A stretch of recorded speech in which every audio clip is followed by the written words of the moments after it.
কেউ কি কখনো স্বেচ্ছায় নিজের রাজত্ব ছেড়ে ধুলোয় নামতে চায়? আমিও অন্তত চাইনি।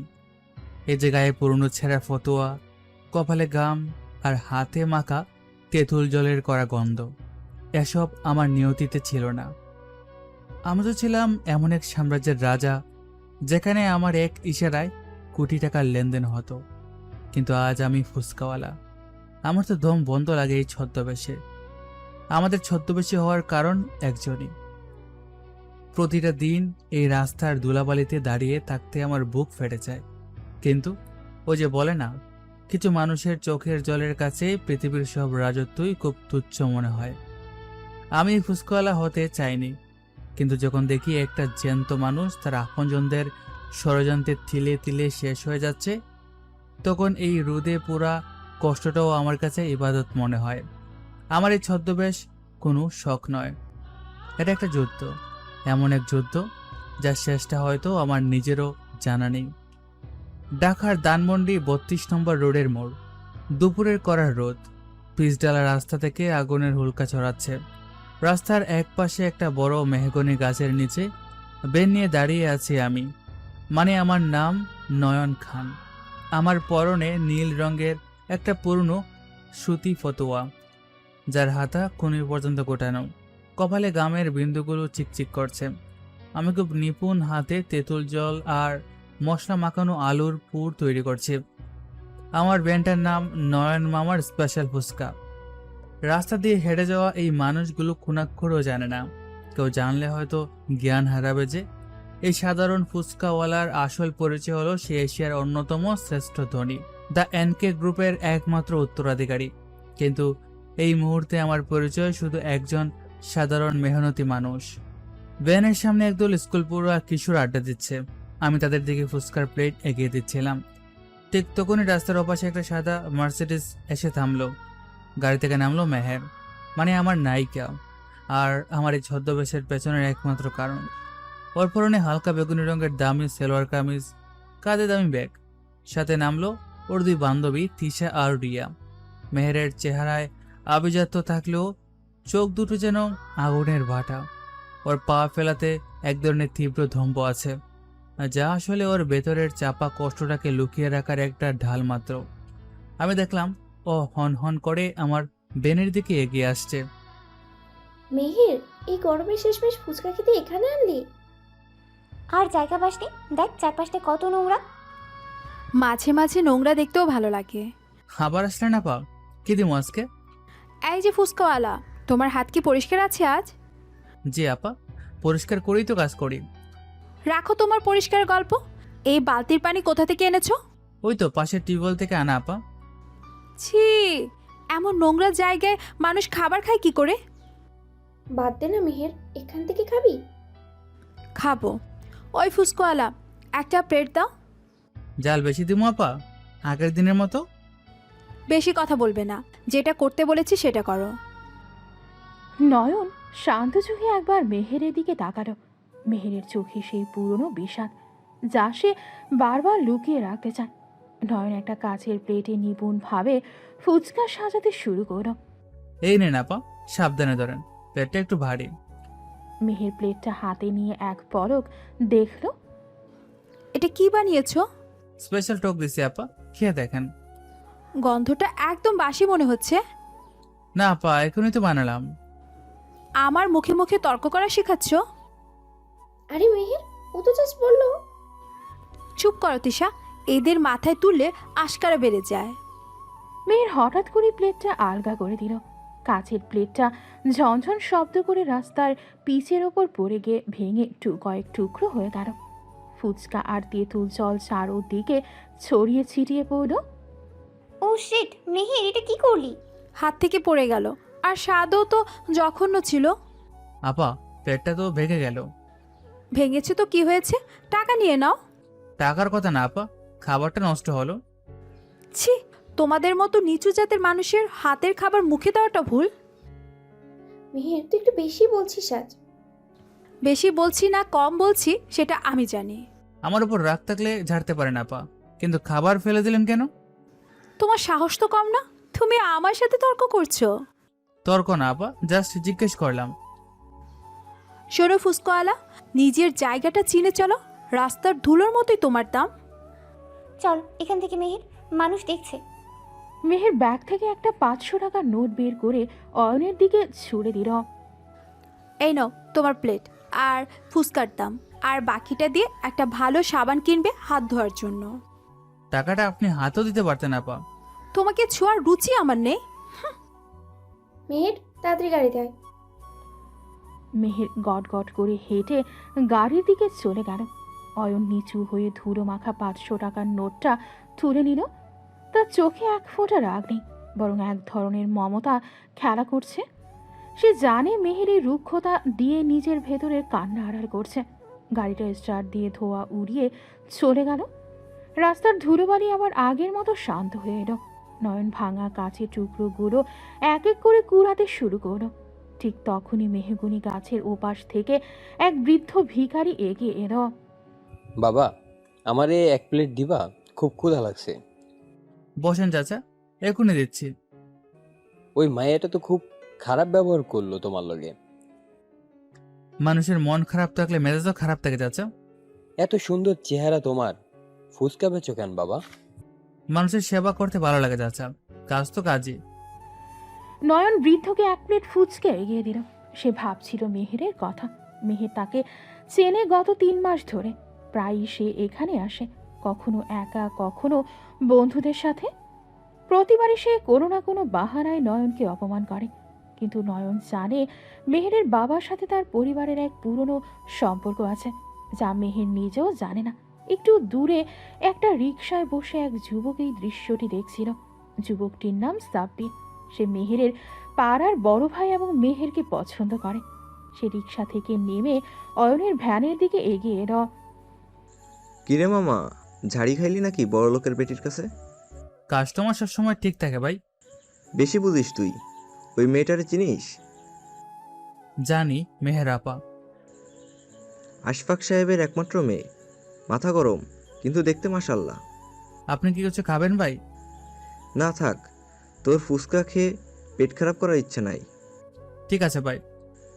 শোন, এরপর যদি দেখি ওর সাথে বেশি কথা বলছিস, তবে তোর এই ভ্যান থাকবে না। আমি তো জাস্ট ফুচকা বেশি ভাই। যা বললাম মনে রাখিস। সাব্বির গট গট করে সরে গেল। নয়ন মৃদু হাসল। এই শহরের মানুষেরা সবাই নিজের ক্ষমতা দেখাতে ব্যস্ত। সে আবারও কাজে মন দিল।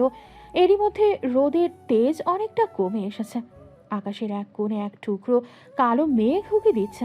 ঢাকার আবহাওয়া মুহূর্তেই বদলে যায়। নয়ন ভ্যানটা একটু সরিয়ে ছাউনির নিচে নিল। রাস্তার ওপাশে একটা ছোট চায়ের দোকান, সেখানে বসে চা খাচ্ছিল আরজু। আরজু নয়নের এই ছদ্মবেশের কথা জানে। সে নয়নের বিয়ে হিসেবে কাজ করত। এখন সেও ছদ্মবেশে নয়নের নজরদারিতে থাকে। আরজু এগিয়ে এলো। স্যার, আর কতদিন? চুপ করে আরজু, এখানে আমি তোমার স্যার না। কিন্তু এইভাবে কতক্ষণ সহ্য করবেন? ওই মেয়েটা তো আজ লিমিট ক্রস করছে। লিমিট মানুষের থাকে আরজু, ভালোবাসার থাকে না। আপনি কি সত্যি ওর প্রেমে পড়েছেন? প্রেম না আরজু, আমি ওর অন্ধকারটা দূর করতে চাই। সিঙ্গাপুর থেকে প্রতিদিন ফোন করছেন। তাদেরকে বলো আমি একটা রিসার্চ করছি। ফুচকা নিয়ে রিসার্চ? না, মানুষের মন নিয়ে রিসার্চ। আরজু হাসল। সে জানে নয়নকে বোঝানো অসম্ভব। নয়ন আবার আলু মাখাতে ব্যস্ত হয়ে পড়ল। মেহেরের ফেলে দেওয়া সেই 500 টাকার নোটটা সে যত্ন করে তার ক্যাশ বক্সে রেখে দিল। এটা তার কাছে অপমানের স্মারক নয়, বরং মেহেরের সাথে তার সম্পর্কের এক অদ্ভুত দলিল। কিছুক্ষণ পর বৃষ্টি শুরু হলো। ঝমঝম করে বৃষ্টি নামলো তপ্ত রাস্তার ওপর। পিচ থেকে ওঠা সাদা সোদা গন্ধে বাতাস ভরে গেল। নয়ন ভ্যানের প্লাস্টিকের পর্দা টেনে দিল। বৃষ্টির দিনে ফুচকার চাহিদা বেড়ে যায়। কিছুক্ষণ আগে সেই অপমানিত নয়ন এখন ব্যস্ত এক ফুচকাওয়ালা। একটি ছোট্ট মেয়ে তার বাবার হাত ধরে ভ্যানের কাছে এলো। মেয়েটির পরনে ফ্রক, হাতে একটা ছোট ছাতা। বাবা, আমি ফুচকা খাবো। ভিজে যাবে তো মা। ভিতরে আসেন ছোট আপা, এখানে বসলে বেচবেন না। মামা, অনেক ঝাল দেবে কিন্তু। অবশ্যই, আপনার জন্য স্পেশাল ফুচকা বানাচ্ছি। নয়ন মেয়েটির দিকে তাকিয়ে হাসল। মেহেরের শৈশব কি এমন ছিল? সে কি কখনো বাবার হাত ধরে এভাবে রাস্তায় ফুচকা খেতে এসেছে? নয়নের মনে হলো মেহেরের জীবনের গল্পটা হয়তো অনেক বেশি জটিল। বৃষ্টির বেগ বাড়ছে। নয়ন ভ্যানের আড়ালে দাঁড়িয়ে রাস্তার দিকে তাকিয়ে রইল। তার মনে হলো এই বৃষ্টির প্রতিটা ফোঁটা যেন মেহেরের চোখের জল হয়ে চড়ছে। আমি জানি আগামীকাল আবার মেহের আসবে, আবার অপমান করবে, আর আমি আবার শান্ত মনে সেটা গ্রহণ করব।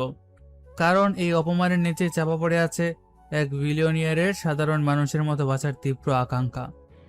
বৃষ্টির ঝাপটায় নয়নের কথাগুলো বাতাসে মিলিয়ে গেল, কিন্তু তার চোখের দৃঢ়তা বলে দিচ্ছিল এই গল্পের শেষটা সাধারণ কোনো ফুচকাওয়ালার গল্পের মতো হবে না। বৃষ্টি একটু কমতেই নয়ন আবার কাজ শুরু করলো। তার ভ্যানে এখন মানুষের ভিড়। কেউ জানে না এই হাতগুলো একসময় 1000 কোটি টাকার চেকে সই করত। এখন সেই হাতগুলোই মানুষের মুখে এক টুকরো স্বাদ তুলে দিচ্ছে। জীবনের এই অদ্ভুত বৈপরীত্যই নয়নকে প্রতিদিন নতুন করে বাঁচিয়ে রাখছে। এদিকে মেহেরদের সাদা মার্সিডিসটা গুলশানের এক আলিশান ডুপ্লেক্স বাড়ির সামনে এসে থামল। বাড়ির গেটে বড় করে লেখা আশফাক ভিলা। বাইরে থেকে বাগান আর কাচের কারুকাজ করা বাড়িটাকে মনে হয় এক টুকরো জান্নাত। কিন্তু এই দেয়ালের ভেতরে যে নিঃশব্দে হাহাকার জমে আছে তা বাইরের জৌলস দিয়ে ঢাকা পড়ে যায়। মেহের গাড়ি থেকে নেমে হনহন করে ভেতরে ঢুকল। সোফায় বসে তার বাবা আশফাক আহমেদ ল্যাপটপে কাজ করছিলেন। মেহেরকে দেখে তিনি চশমাটা নাকের ডগায় নামালেন। ফিরেছ? দেখতেই তো পাচ্ছেন। আজ ওই রাস্তার ধারের নোংরা ফুচকাওয়ালার কাছে গিয়েছিলে? আপনার সোর্সগুলো তো খুব পাওয়ারফুল, নিশ্চয়ই জানে কোথায় গিয়েছি। হুম। আমি তোমার বাবা মেহের। তোমার নিরাপত্তার কথা আমাকে ভাবতে হয়। নিরাপত্তা নাকি নজরদারি, কোনটা বাবা? তুমি আজকাল খুব তেতু কথা বলো মেহের। রক্তে যা আছে তাই তো মুখে আসবে। আমি কি তোমার সাথে একটু শান্তিতে কথাও বলতে পারি না? শান্তি এই বাড়িতে অনেক আগেই মারা গেছে। আমার উপর নজরদারি বন্ধ করুন। আশফাক সাহেব কিছু বলতে যাচ্ছিলেন, কিন্তু মেহের তাকে থামিয়ে দিয়ে সিঁড়ি দিয়ে ওপরে উঠে গেল। তার পা ফেরার শব্দে বাড়ির নীরবতা যেন খান খান হয়ে যাচ্ছিল। মেহের তার ঘরে ঢুকে সজোরে দরজাটা বন্ধ করে ভেতর থেকে লক করে দিল। এই ঘরটাই তার পৃথিবী, আর এই ঘরের দেয়ালগুলোই তার একমাত্র বন্ধু। মেহের তার ব্যাগটা একপাশে ছুঁড়ে মারল, তারপর আলমারির একদম উপরে তাক থেকে একটা ধুলো মাখা ছোট কাঠের বক্স বের করে আনল। বিছানায় বসে সে বক্সটা কোলের ওপর রাখল। তার হাত কাঁপছে। কেন এমন করি, কেন? মেহের হুট করে বক্সটা জড়িয়ে ধরে বিছানায় শুয়ে পড়ে। তার চোখ দিয়ে জল গড়িয়ে পড়ছে। একটু আগে ফুচকার দোকানে যে উদ্ধত্ত মেয়েটাকে দেখা গিয়েছিল, এই মেয়েটা তার থেকে সম্পূর্ণ আলাদা। মেহের কাঁদতে কাঁদতে বক্সটা খুলল। ভেতরে একটা পুরনো ছবি আর একটা শুকনো গোলাপ ফুল। সে ছবির দিকে তাকিয়ে ফিসফিস করে বলে, তুমি থাকলে ওরা আমাকে এইভাবে পিষতে পারতো না মা। আমি রোজ নিজেকে ঘৃণা করি। মেহেরের এই কান্নার সাক্ষী কেউ নেই। সে পাগলের মতো কান্না সামলানোর চেষ্টা করলো, কিন্তু পারল না। কিছুক্ষণ পর সে উঠে তার পড়ার টেবিলের ড্রয়ার থেকে একটা নীল রঙের ডায়েরি বের করলো। ডায়েরির পাতাগুলো ভিজে গেছে চোখের জলে। মেহের কলম ধরে লিখে যাচ্ছে, আজও সেই ফুসকাওয়ালাটাকে অনেক অপমান করেছি মা। ও কারণে ওর সাজানো প্লেটটা ছুঁড়ে ফেলে দিলাম। সবার সামনে ওকে নিচু জাতের বলে তুচ্ছ তাচ্ছিল্য করলাম। কিন্তু জানো মা, ওই ছেলেটা যখন ওর শান্ত চোখ দুটো দিয়ে আমার দিকে তাকালো, তখন মনে হচ্ছিল আমার ভিতরটা কেউ জীবন্ত পুড়িয়ে দিচ্ছে। কেন ও প্রতিবাদ করে না? কেন ও আমাকে গালি দেয় না? ওর ওই মায়াবী শান্ত চাহনিটি আমার সহ্য হয় না। মনে হয় ওই চোখগুলো আমার হাজারটা মিথ্যা আর অভিনয়ের দেয়াল পুড়ে ভেতরে ঢুকে যাচ্ছে। আমি তো চাই মানুষ আমাকে ঘৃণা করুক, সবাই আমাকে গালি দিক, আমাকে এক ঘরে করে রাখুক। যতবার আমি কাউকে অপমান করি, মনে হয় আমি আসলে নিজের কলিজায় একটা করে বিষাক্ত পেরেক ঢুকছি। প্রতিটি অপমানের আড়ালে আমি আসলে নিজেকে তিলে তিলে শাস্তি দেই মা। তুমি চলে যাওয়ার পর এই বিশাল বাড়িতে আমি ছাড়া আর কেউ তো অবশিষ্ট নেই। বাবা তো শুধু টাকার অঙ্ক বোঝে। আমি কার জন্য ভালো হব, কার জন্য হাসবো? আমার মতো একটা অপয়া মেয়ের জীবনে কি ভালোবাসা পাওয়ার কোনো অধিকার আছে বলো না। আমি তো জানি আমার সময় ফুরিয়ে আসছে। আমার চারপাশের দেয়ালগুলো ক্রমশ সরু হয়ে আসছে। আমি চাই না কেউ আমার জন্য এক ফোঁটা চোখের জল ফেলুক। তাই তো সবাইকে দূরে ঠেলেতেই। অথচ আজ ওই ছেলেটার সামনে দাঁড়িয়ে মনে হচ্ছিল ও যেন আমার সবটুকু কষ্ট এক নিমিষে পড়ে ফেলেছে। আমি আর পারছি না মা, এই অভিনয়ের ভার আর সইতে পারছি না। আমি আসলে নিজেকে ঘৃণা করি মা, অনেক বেশি ঘৃণা করি। মেহেরের কণ্ঠস্বর কান্নায় বুঝে এলো। সে ডায়েরিটা বন্ধ করে বিছানায় মুখ গুজে পাগলের মতো কাঁদতে লাগলো। তার রুমের এসি ঠান্ডা বাতাসেও তার ভেতরকার দহন কমছে না। হঠাৎ তার রুমের দরজায় টোকা পড়ল। মেহের দ্রুত ডায়রিয়ার বক্সটা লুকিয়ে ফেল। কে? আপা, আমি হালিমা, আপনার রাতের খাবার নিয়ে আসছি। আমি খাবো না, নিয়ে যাও এখান থেকে। দুপুরেও তো কিছু খান নাই আপা, শরীর খারাপ করবে তো। বলছি তো খাবো না, কানে কথা যায় না? সাহেব বকবেন আপা, দরজাটা একটু খোলেন। মেহের দরজা খুলে বাড়ির পুরনো কাজের মেয়ে ওপর চিৎকার করে। তোমার সাহেবকে গিয়ে বলো আমার মরার জন্য খাবারের দরকার নাই, যাও। আপা, আপনি এমন কেন করেন? আগে তো এমন ছিলেন না। আগে আমি মানুষ ছিলাম, এখন যন্ত্র হয়ে গেছি, বিদায় হও। হালিমা ভয় পেয়ে ট্রলি নিয়ে চলে গেল। মেহের দরজা আবার বন্ধ করে দিল। সে গিয়ে আলমারি কভারের ভেতরে রাখা এক গুচ্ছ পুরনো প্রেসক্রিপশন বের করল। প্রেসক্রিপশনগুলোর ওপর বড় করে লেখা সাইকিয়াট্রিস্ট। ওষুধের নামগুলোর দিকে সে তাকিয়ে রইল। ওরা মনে করে ওষুধ খেলে আমি ঠিক হয়ে যাব, কিন্তু কতটা তো মনের ভিতরে। মেহের প্রেসক্রিপশনগুলো আবার যত্ন করে রেখে দিল। এই কাগজগুলোই বলে দেয় মেহেরের জীবনের গভীর সংকটের কথা। হঠাৎ তার ফোন বেজে উঠল। স্ক্রিনে নাম ভেসে উঠছে দিশা। মেহের ফোনটা রিসিভ করল। কিরে মেহের, বাড়ি পৌঁছেছিস? হ্যাঁ, কেন? তোর মুড ঠিক আছে তো? ওই ফুচকালার উপর আজ একটু বেশি রাগ দেখালি। ওটা ওর পাওনা ছিল। কিন্তু ছেলেটা তো খারাপ না, ওর ব্যবহার কত ভদ্র। ভদ্রতার আড়ালে ভণ্ডামি থাকে তিশা, তুই বুঝবি না। তুই কি কাল আবার যাবি ওখানে? জানি না, এখন রাখছি, মাথা ব্যথা করছে। মেহের ফোনটা বিছানায় ছুঁড়ে ফেলে দিল। সে জানালার কাছে গিয়ে দাঁড়ালো। বাইরে রাতের ঢাকা শহর আলো ঝলমল করছে। উঁচু ডুপ্লেক্সের এই বারান্দা থেকে নিচের পৃথিবীটাকে খুব ক্ষুদ্র মনে হয়। মেহেরের মনে হলো সে যেন এক কাচের প্রাসাদে বন্দি রাজকুমারী, যার বাইরে বেরোনোর সব পথ বন্ধ। ঠিক এই সময় মেহেরের খালার মেয়ে শায়লা তার রুমে ঢোকার জন্য দরজায় কড়া নাড়ল। শায়লাই বাড়িতেই থাকে। সে মেহেরের চেয়ে 2 বছরের ছোট। মেহের আপু, ভেতরে আসবো? দরজা খোলা আছে, আয়। তুমি নাকি আজও বাবার সাথে ঝগড়া করেছো? বাবা তোকে পাঠিয়েছে আমার মন বুঝতে। না আপু, আমি এমনিই আসলাম। তুমি কি সত্যি ওই ফুচকাওয়ালাকে টাকা ছুঁড়ে মেরেছো? তুই কি বিচার করতে আসলি? না আপু, আমি ভাবছি তুমি কেন এমন করেছো। ওই ছেলেটা কিন্তু তোমাকে নিয়ে কোনো দিন অভিযোগ করেনি। করবে কি করে? ও তো একটা সামান্য ফুসকাওয়ালা। সামান্য না আপু, আমি ওকে একদিন খেয়াল করেছি। ও যখন ফোনে কথা বলছিল, ওর ইংরেজি উচ্চারণ একদম ফরেনারদের মতো। কি বলছিস? ও তো গেও ছেলে। আমার সন্দেহ হয় আপু, ছেলেটা হয়তো সাধারণ কেউ না। ফালতু কথা রাখ, ও জাস্ট একজন সুযোগ সন্ধানী। এখন যা, এখান থেকে যা, আমি ঘুমাবো। শায়লা চলে যাওয়ার পর মেহেরের মনে একটা খটকা রাখলো। শায়লার কথা কি সত্যি? ফুচকাওয়ালা নয়নের চোখে তো কোনোদিন লাভ দেখেনি সে, বরং এক ধরনের গভীর মায়া দেখেছে। মেহের বিছানায় শুয়ে পড়ল, কিন্তু ঘুম এলো না। তার মাথায় ঘুরছে নয়নের সেই শান্ত চাহনি। রাত গভীর হচ্ছে। মেহেরের ডুপ্লেক্স বাড়ির লাইটগুলো একে একে নিভে যাচ্ছে। মেহের অন্ধকারে সিলিংয়ের দিকে তাকিয়ে আছে।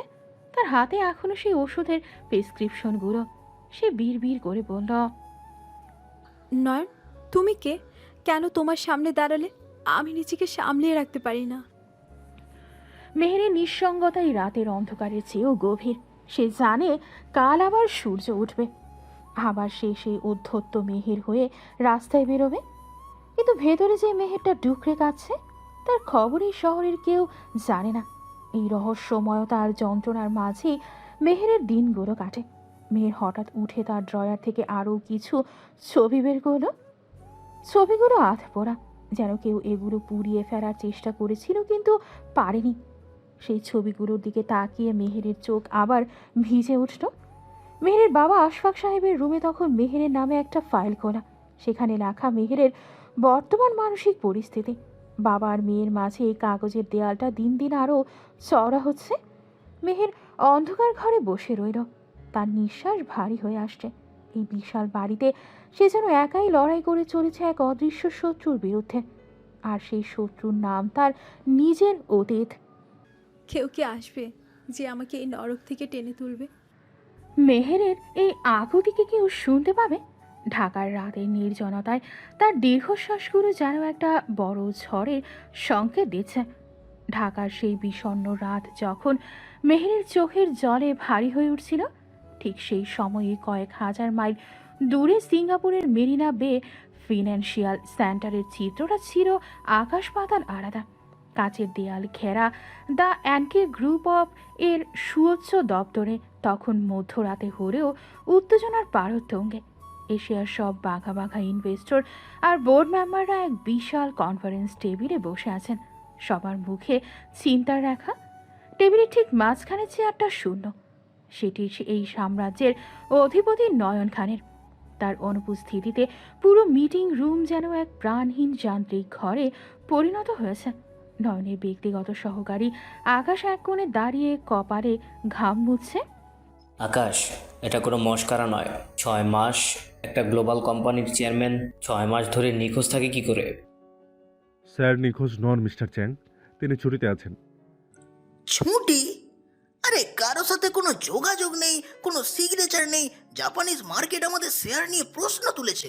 চেয়ারম্যান স্যার আমাকে করার নির্দেশ দিয়ে গেছেন, বিশেষ প্রয়োজন ছাড়া তাকে বিরক্ত না করতে। আমাদের যে বিশেষ প্রয়োজন আর কার হতে পারে? এই যে নতুন মার্চার ডিলটা আটকে আছে, এটার কি হবে? স্যার বলেছেন জীবনটা শুধু ডিল আর প্রফিটিং অঙ্ক নয়, তিনি এখন জীবনের আসল মানে খুঁজছেন। পাগলামি পাগলামি, কোটি ডলারের কোম্পানি ফেলে জীবনের মানে খুঁজতে কেউ জঙ্গল বা পাহাড়ে যায় নাকি? হ্যাঁ, তিনি যেখানেই থাকুন ভালো আছেন। তিনি এখন এমন এক জায়গায় আছেন যেখানে টাকা দিয়ে সুখ কেনা যায় না। আমাদের লোকেশন দাও আকাশ, আমরা লোক পাঠাবো তাকে ফিরিয়ে আনতে। সম্ভব না স্যার, স্যারকে ফিরিয়ে আনার ক্ষমতা কারো নেই, যদি না তিনি নিজে ফিরতে চান। মিটিং রুমের তপ্ত বাক্য বিনিময় যখন চরমে, আকাশ তখন পকেট থেকে ফোন বের করে দ্রুত রুম থেকে বেরিয়ে এলো। করিডোরের নির্জনতায় দাঁড়িয়ে সে একটা নাম্বার ডায়াল করল। তার হাত সামান্য কাঁপছে। ওপাশের ফোন রিসিভ হতেই আকাশের কণ্ঠস্বর বলতে গেল, হ্যালো স্যার। বলো আকাশ, ওদিকের খবর কি? বোর্ড মেম্বাররা তো প্রায় দাঙ্গা শুরু করে দিয়েছে স্যার, আপনার লোকেশন যাচ্ছে সবাই। ওদের বলো আমি খুব শীঘ্রই ফিরবো, তবে নয়ন খান হিসাবে নয়, অন্যভাবে। স্যার আপনার কি সত্যি ভালো লাগছে ওভাবে থাকতে, ঢাকার ওই ধুলোবালি আর খামের মধ্যে? বিশ্বাস করো আকাশ, এশিয়ার টপ বিলিয়নিয়ার হওয়ার চেয়ে এই ফুসকার বেনের সামনে দাঁড়িয়ে মানুষের হাসি দেখাটা অনেক বেশি তৃপ্তির। কিন্তু স্যার আপনার নিরাপত্তা আর ওই মেয়েটার কি খবর? মেহেরের কথা বলছো? ও আগের মতোই আছে, রক্ষ, উদ্ভট আর খুব একা। আপনি কি পারবেন ওকে বদলাতে? জানি না আকাশ, তবে আমি জীবনের এমন এক বাঁকে দাঁড়িয়ে আছি যেখানে পিছনে ফেরার পথ নেই। মেহেরের ভিতরের ওই মরা নদীটাকে আমাকে আবার জাগাতে হবে। স্যার সাবধানে থাকবেন, আপনার শত্রুরা কিন্তু চুপ করে বসে নেই। আকাশ ফোনটা রেখে দীর্ঘশ্বাস ফেলল। সে জানে নয়ন খানের জেদ পাহাড়ের চেয়েও শক্ত। সিঙ্গাপুরের এই ঝলমলে আলো আর বিলিয়ন ডলারের হাতছানি নয়নকে আটকাতে পারবে না। এদিকে সময় বয়ে যায়, ঘড়ির কাঁটা ঘুরে যখন রাত 3টে ছিল, তখন ঢাকার আকাশ ভেঙে বৃষ্টি নামল। ঢাকার ফার্মগেট এলাকার একটি ঘিমজি মেজ বাড়ি, টিনের চালের ওপর বৃষ্টির শব্দ ড্রাম বাজানোর মতো শোনাচ্ছে। চারদিকে ভ্যাপসা গন্ধ আর মশার গুনগুনানি। নয়ন খান তার ছোট তক্তপোষে শুয়ে আছে, তার মাথার ওপর দিয়ে চাল চুয়ে এক ফোঁটা পানি পড়ছে একটা প্লাস্টিকের বালতিতে। এই কষ্টকর জীবনটা সে নিজেই বেছে নিয়েছে। তার সাথে একই রুমে থাকে মিরাজ, যে একটি ছোট আইটি ফার্মে কাজ করে।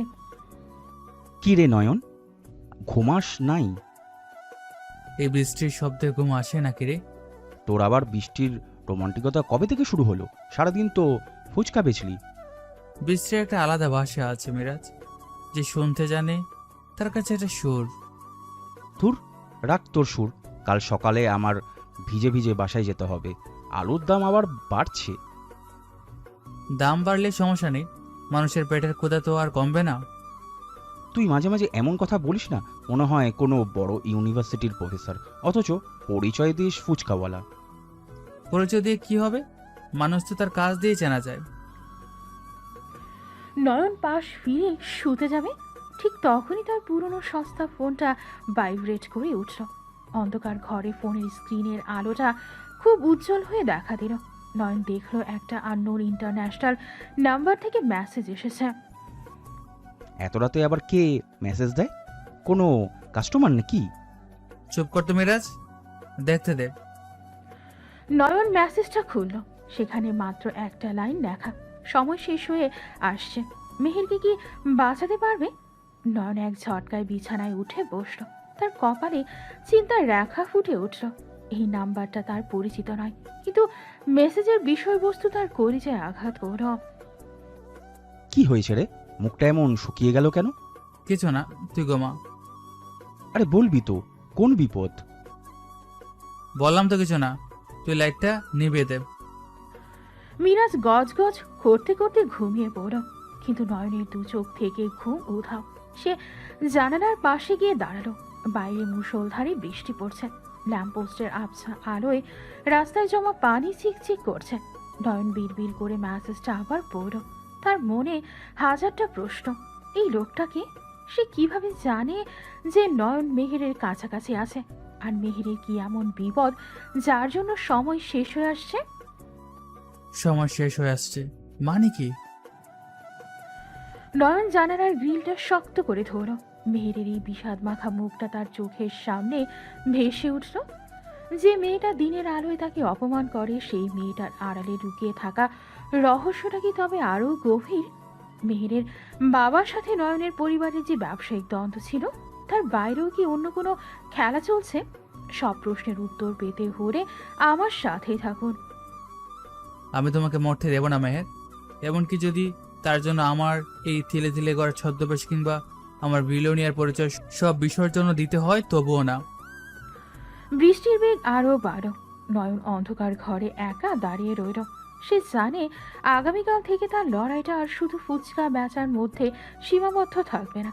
মেহেরের বাড়ির চারপাশের ওই নিশ্চিদ্র নিরাপত্তার দেয়াল তাকে টপকাতে হবে। কিন্তু কিভাবে? একজন সাধারণ ফুচকাওয়ালা কি পারবে এক বিলিয়নিয়ারের মেয়ের জীবন রক্ষা করতে? নয়ন তার স্মার্টফোনটা বের করল, যেটা সে লুকিয়ে রাখে। সে আরজুকে একটা মেসেজ টাইপ করল। আরজু, মেহেরের মেডিকেল রিপোর্ট আর ওর বাবার রিসেন্ট ইনভেস্টমেন্টের ডিটেলস কাল সকালের মধ্যে চাই, কোনো ভুল যেন না হয়। মেসেজটা পাঠিয়ে নয়ন আবার তার পুরনো সস্তা ফোনটা হাতে নিল। সে জানে এই মেসেজ যে পাঠিয়েছে সে তাকে চেনে। সে হয়তো নয়নের কোনো পুরনো শত্রু, নয়তো কোনো গোপন বন্ধু, কিন্তু রহস্যের এই জাল তাকে ভেদ করতেই হবে। নয়ন জানালার বাইরে তাকিয়ে অন্ধকার আকাশের দিকে হাত বাড়ালো। বৃষ্টির কয়েক ফোঁটা তার হাতের তালুতে পড়ল। সে মনে মনে বলল, মেহের আমি আসছি, তোমার এই কাচের প্রাসাদের সব অন্ধকার আমি সরিয়ে দেব। রাত বাড়ছে, ঢাকার রাস্তাগুলো এখন জনশূন্য, কিন্তু এই বৃষ্টির রাতেই শুরু হলো এক নতুন যুদ্ধের সূচনা। একদিকে এশিয়ার শ্রেষ্ঠ ধনী, অন্যদিকে এক রহস্যময় বিপদে ঘেরা অভিজাত তরুণী, আর মাঝখানে দাঁড়িয়ে আছে এক সাধারণ ফুচকাওয়ালা। রহস্য আর আবেগের এই দোলাচলে নয়ন খানের জীবন এখন এক অনিশ্চিত গন্তব্যের দিকে এগিয়ে চলেছে। বৃষ্টির রাতে সেই রহস্যময় মেসেজটা পাওয়ার পর নয়নের চোখে এক পলকের জন্য ঘুম আসেনি। ভোরের আলো ফোটার আগেই সে তৈরি হয়ে বেরিয়ে পড়েছিল। রবিবার মানেই মেহেরের সেই অদ্ভুত রুটিন, যা নয়ন গত 1 মাস ধরে পর্যবেক্ষণ করছে। ঢাকার আজিমপুরে পুরনো গোরস্থানের গেটে যখন আকাশি রঙের একটা সিএনজি এসে থামলো, তখন কুয়াশা আর ধোঁয়াশার চারপাশ ঢাকা। মেহের গাড়ি থেকে নামলো। তার পরনের সাদা একটা সাধারণ সুতি কামিজ, মাথায় ওড়না টানা, নয়ন একটু দূরে একটা বড় রেইনট্রি গাছের আড়ালে দাঁড়িয়ে আছে, মাথায় মাংকি টুপি আর কাঁধে একটা ময়লা চাদর, যাতে কেউ তাকে চিনতে না পারে। মেহের ধীর পায়ে ভেতরে ঢুকে গেল। সে সোজা চলে গেল একদম শেষ প্রান্তের একটা নামহীন কবরের কাছে। কবরটা খুব একটা পুরনো নয়, কিন্তু সেখানে কোনো নেম প্লেট নেই।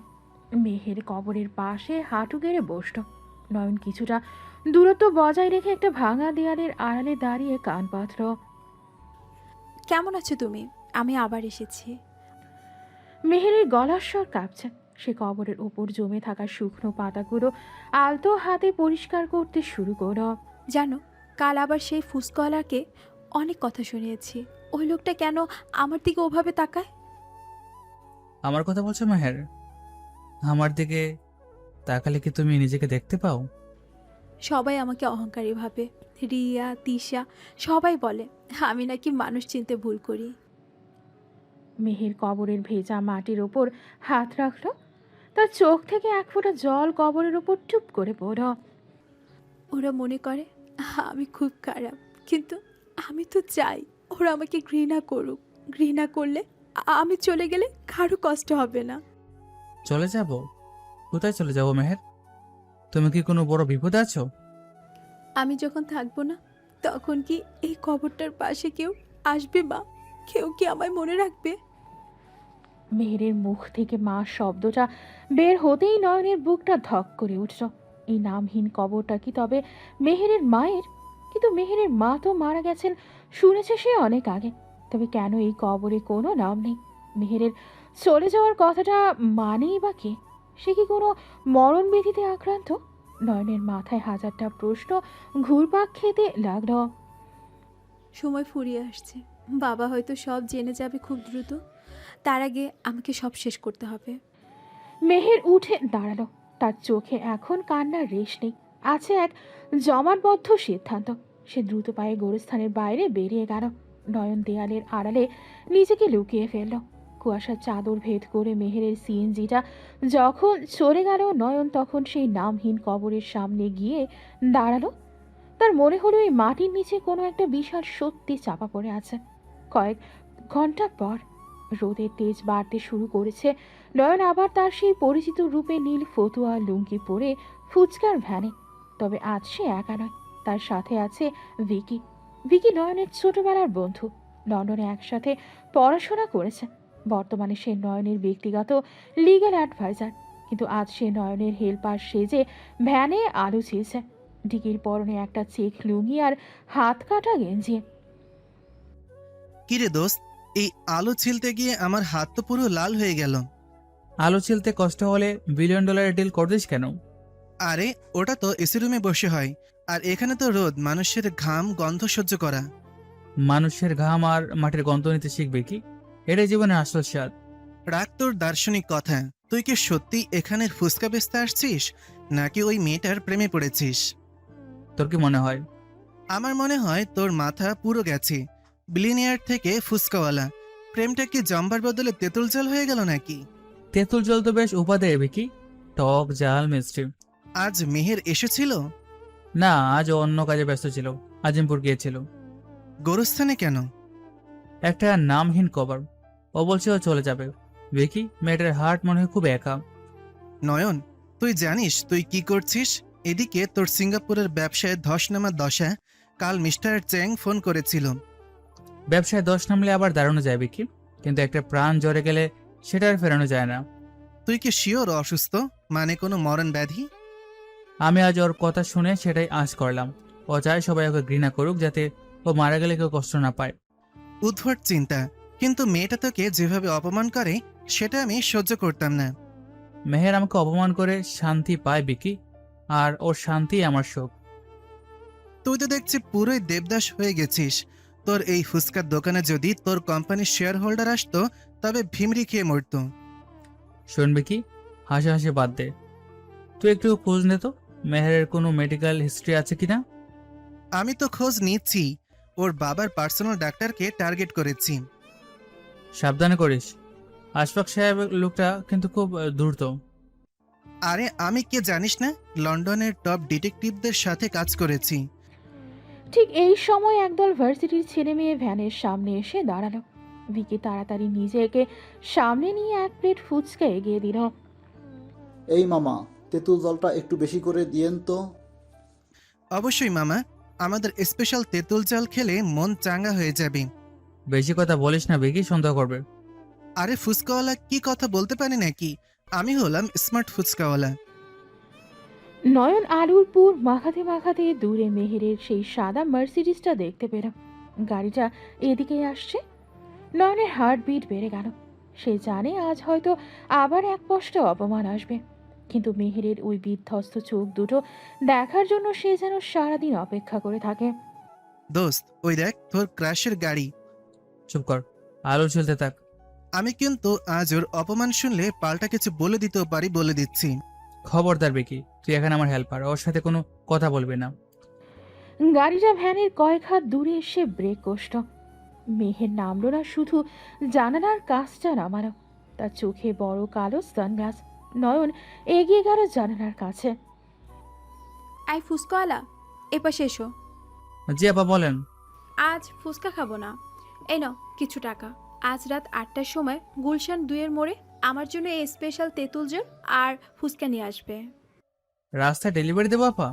হ্যাঁ, আমার এক জায়গায় যেতে হবে, গাড়িতে বসে খাবো, দেরি যেন না হয়।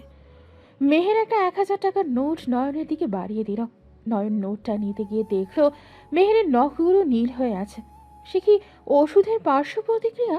মেহের কাজ তুলে দিল আর গাড়িটা শো করে বেরিয়ে গেল। কিরে, রাতে পার্সোনাল ডেলিভারি নাকি? বেকি, ওর নখগুলো দেখছিস কেমন যেন নীলছে।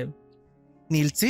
অক্সিজেন কম থাকলে বা কোনো ক্রনিক প্রবলেম থাকলে এমন হয়। আজ রাতে আমাকে যেতেই হবে, রসাটা মনে হয় আজ রাতেই কিছুটা পরিষ্কার হবে।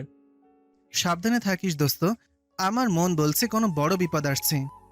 বিপদ তো অনেক আগে চলে এসেছে বেকি, এখন শুধু সেটা মোকাবেলার পালা। সূর্যটা পশ্চিম দিকে হেলে পড়ছে। নয়ন আর ভিকি মিলে ভ্যানটা গুছিয়ে নিচ্ছে। নয়নের মনে এখন একটাই চিন্তা, রাত 8টা, গুলশান 2-এর মোড়ে মেহের তাকে কেন রেখেছে? এটা কি শুধুই ফুচকা খাওয়ার বায়না, নাকি অন্য কোনো সংকেত? রহস্যের কুয়াশা যেন আরও ঘনীভূত হচ্ছে। নয়ন জানে না আজকের এই রাতটি তার জীবনের মোড় চিরতরে ঘুরিয়ে দিতে পারে। এদিকে গুলশানের সেই বিশাল বাড়ির দোতলায় আশফাক আহমেদের ব্যক্তিগত লাইব্রেরি। চারিদিকে দামি বই আর কাঠের ফার্নিচারের গাম্ভীর্য। আশফাক সাহেব অস্থিরভাবে পায়চারি করছেন। বৃষ্টির শব্দ জানালার কাছে আঘাত করছে বারবার। তিনি টেবিলের ড্রয়ার থেকে একটা পুরনো চামড়ার ফাইল বের করেন। ফাইলে বড় বড় অক্ষরে লেখা প্রজেক্ট অ্যানকে। আশফাক সাহেব ফাইলের পাতা উল্টাতে লাগলেন। সেখানে একটি 20 বছর পুরনো খবরের কাগজ কাটা রয়েছে। শিরোনাম, ব্যবসায়ী নাইম খানের রহস্যময় পতন। নাইম খান ছিলেন নয়ন খানের বাবা।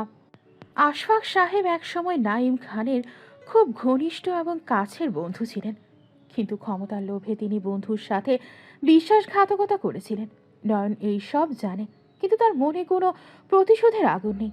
সে জানে পাপের ফল মানুষ এই পৃথিবীতেই পায়। কিন্তু ঠিক এই সময় দরজায় টোকা পড়ল। ভেতরে ঢুকলেন ডক্টর রহমান, আশফাক সাহেবের পারিবারিক চিকিৎসক। আসতে পারি আশফাক সাহেব? আসুন রহমান সাহেব, রিপোর্টটা নিয়ে এসেছেন? জি, তবে মেহেরের কন্ডিশন খুব একটা ভালো নয়। টাকার কথা ভাববেন না, এই নিন একটা ব্ল্যাঙ্ক চেক। টাকা দিয়ে সব হয় না। মেহেরের লিভার সিরোসিস এই ধরনের কোনো সমস্যা নেই, কিন্তু ওর শরীরের ভেতরে যে টক্সিন জমছে সেটার সোর্স আমরা খুঁজে পাচ্ছি না। আমি চাই না মেহের জানুক যে ও অসুস্থ, বাড়ির কেউ যেন না জানে। কিন্তু স্যার, ও তো মাঝে মাঝে সেন্সলেস হয়ে যাচ্ছে, একে বিদেশে নিয়ে চিকিৎসা করানো দরকার।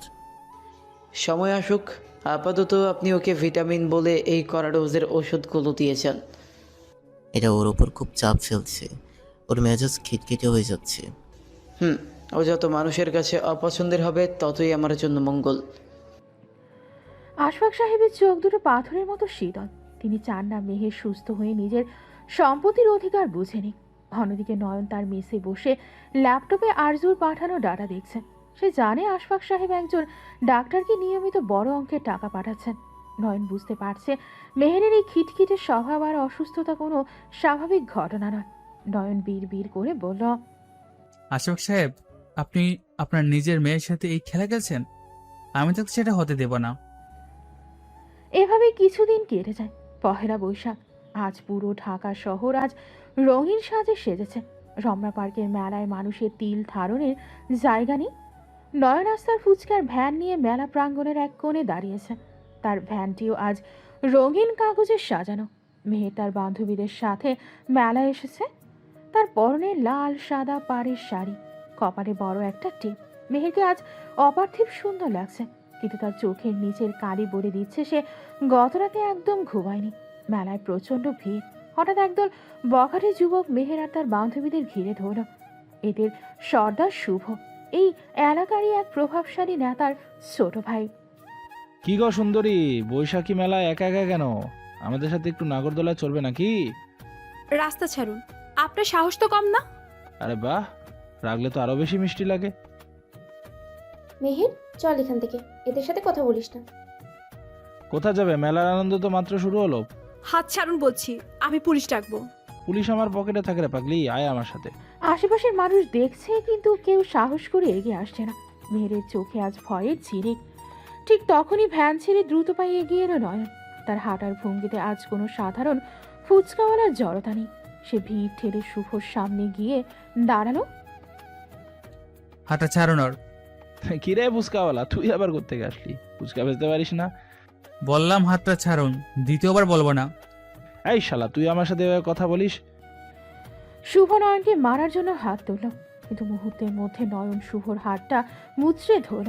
তারপর চোখের পলকে নয়ন তাকে একটা মুখ্য মাছাড় দিল। শুভর সাঙ্গপাঙ্গরা তেড়ে এলো। নয়ন খুব নিপুণভাবে, যেন সে কোনো মার্শাল আর্ট ট্রেনার, একে একে 10 জন বখাটেকে ধুলোয় মিশিয়ে দিল। মেলার মানুষ অবাক হয়ে দেখছে এই সাধারণ ফুচকাওয়ালার শক্তি আর তেজ। মেয়ের স্তব্ধ হয়ে দাঁড়িয়ে আছে। সে নয়নের চোখে আজ এক রাজকীয় আভা দেখতে পাচ্ছে। শুভ মাটিতে পড়ে কাতরাতে কাতরাতে বলে, তুই তুই কে রে? আমি ওর ফুচকাওয়ালা। এরপর যদি ওকে বিরক্ত করিস তবে জ্যান্ত পুঁতে ফেলবো। হঠাৎ করে আকাশ কালো হয়ে এলো। কালবৈশাখী ঝড়ের সাথে ঝমঝম করে বৃষ্টি নামলো। মেলার মানুষ ছোটাছুটি শুরু করলো। নয়ন মেহেরের হাত ধরলো। মেহেরের হাত বরফের মতো ঠান্ডা। নয়ন তাকে টান দিয়ে মেলার এক কোণে একটা বড় আম গাছের নিচে নিয়ে এলো। দুজনেরই বৃষ্টির ছাপটায় ভিজে একাকার। তুমি তুমি এভাবে মারপিট করতে জানো?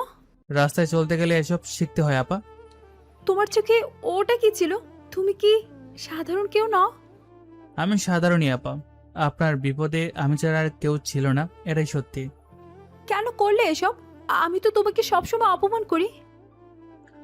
অপমান আপনি আমাকে করেননি আপা, করেছেন নিজেকে। আপনার ভেতরে যে কষ্ট আছে সেটা আমি চিনি। মেহের এবার আর কোনো রুক্ষ কথা বলল না। সে প্রথমবারের মতো নয়নের চোখের অতল গহীনে তাকিয়ে থমকে গেল। ওই চোখে কোনো ঘৃণা নেই, বরং আছে সমুদ্রের মতো বিশাল এক ভালোবাসা। বৃষ্টির শব্দে চারপাশ নীরব হয়ে গেছে। শুধু দুজনের নিঃশ্বাসের শব্দ শোনা যাচ্ছে। তোমার হাত কাঁপছে কেন? আপনার হাতটা অনেক ঠান্ডা হয়ে গেছে তাই। নয়ন, তুমি কি কোনোদিন আমাকে ছেড়ে যাবে? আমি তো আপনার ছায়া হয়ে আছি মেহের। ছায়া কি শরীর ছেড়ে কোথাও যায়? মেয়ের হঠাৎ নয়নের বুকের কাছে এগিয়ে এলো। সে বুঝতে পারছে না কেন এই সাধারণ ছেলেটার ওপর তার এত ভরসা হচ্ছে। বৃষ্টির ফোঁটাগুলো তাদের ওপর ঝরে পড়ছে, যেন প্রকৃতি তাদের এই অসমাপ্ত মুহূর্তটিকে আড়াল করতে চাইছে। মেহেরের চোখের জল বৃষ্টির সাথে মিশে একাকার হয়ে গেল। আজ তার মনে হচ্ছে এই বিশাল শহরে সে আর একা নয়। নয়ন আলতো করে মেহেরের মাথায় হাত রাখল। সে মনে মনে বলল, মেহের, তোমার বাবার অন্ধকার অতীত আর তোমার এই রহস্যময় অসুখ, সব থেকে আমি তোমাকে মুক্ত করব। এশিয়ার টপ বিলিয়নিয়ার নয়ন খান আজ শুধু তোমার জন্য এই বৃষ্টির রাস্তায় দাঁড়িয়ে আছে। কিছুক্ষণ পর বৃষ্টি একটু কমতেই নয়ন বলল, গাড়িটা অপাশে আছে, আপনি যান, বান্ধবীর অপেক্ষা করছে। তুমি আসবে না? আমি তো এখানেই থাকবো, আমার ব্যানটা ওখানেই আছে। কাল আবার আসবে তো? আপনি ডাকলে ফিরে আসবো মেহের। মেহের ধীর পায়ে হেঁটে গাড়ির দিকে চলে গেল। সে বারবার পেছনে ফিরে তাকাচ্ছিল। নয়ন বৃষ্টির মধ্যে স্থির হয়ে দাঁড়িয়ে রইল। তার মন বলছে লড়াইটা এখন শুধু মাত্র শুরু হলো। আশফাক সাহেবের অন্ধকার অতীত আর মেহেরের অসুস্থতার পেছনে যে বড় ষড়যন্ত্র আছে তা তাকে এবার দিনের আলোর মতো পরিষ্কার করতে হবে। মেলায় সেই বৃষ্টির দুপুরে মেহেরকে বাঁচানোর পর নয়নের মন এক অদ্ভুত অস্থিরতায় আচ্ছন্ন হয়ে আছে। সে তার ফার্ম গেটের ছোট মেসের জানালার পাশে বসে বাইরের ইলশেগুড়ি বৃষ্টি দেখছিল। ঠিক তখন তার পুরনো ফোনটা বেজে উঠল।